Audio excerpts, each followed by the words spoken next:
দর্শক, first security ইসলামী bank limited বিজটকে আজ আমাদের সাথে আছেন এফবিসিসি এর ভাইস প্রেসিডেন্ট যশোধা জীবন দেবনাথ। শুরুতেই জানতে চাই, এখন দেশে ব্যবসা বাণিজ্য বৃদ্ধির লক্ষ্যে এফবিসিসিআই কিভাবে কাজ করছে? এই এফবিসিসিআই একটা নীতি নির্ধারক প্রতিষ্ঠান, এখানে পলিসি মেকিং এর জায়গা। আমরা আমাদের ব্যবসায়ী এবং সরকারের সাথে আন্ডারস্ট্যান্ডিং এর মাধ্যমে ব্যবসাগুলো সুন্দরভাবে পরিচালনা করে এবং আমরা বিভিন্ন সময় বিসিসিআর তরফ থেকে বাণিজ্য মন্ত্রণালয় থেকে আমরা এনবিআরে যে কোনো টেরিফ ইস্যু নিয়ে আমরা আলোচনা করি।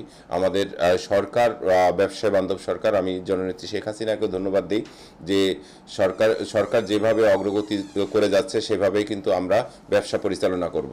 অনেক বিদেশি এদেশে বিনিয়োগ করতে চায়, তাদের বিনিয়োগ দেশে আনার জন্য এফবিসিসিআই কিভাবে কাজ করছে?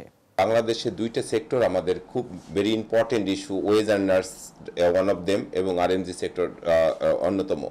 আমরা এই আরএমজি সেক্টরের বাইরে এই ওয়েজ আর্নার যারা বাইরে থাকে, এই ওয়েজ আর্নাররা যাতে তারা বাংলাদেশে বিনিয়োগ করতে পারে সেই জায়গা সরকার বদ্ধপরিকর। আপনি জেনে থাকবেন যে ইতিমধ্যে বাংলাদেশে 100টা ইকোনমি জোন ইস্টাবলিশ হয়েছে, 26টা হাইটেক পার্ক ইস্টাবলিশ হয়েছে, সেইগুলোতে বিদেশিরা বিনিয়োগ করতেছে। এখন ওয়ান স্টপ সার্ভিসের মাধ্যমে বিনিয়োগগুলো এনশিওর করা হচ্ছে। আমাদের বিডা অতপ্রতভাবে কাজ করে যাচ্ছে, আমাদের সিকিউরিটি এক্সচেঞ্জ কমিশন কাজ করে যাচ্ছে এবং আমাদের হাইটেক পার্ক কাজ করে যাচ্ছে।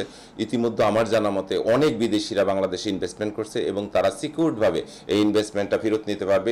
এটা এফবিসিসিআই আমরা মনিটরিং করছি এবং সরকারও ব্যবসা বান্ধব সরকার এবং সরকারও প্রতিনিয়ত হেল্প করছে মানে তাদের যাতে ইজি অ্যাক্সেসের মাধ্যমে বিনিয়োগটা স্থাপন করতে পারে।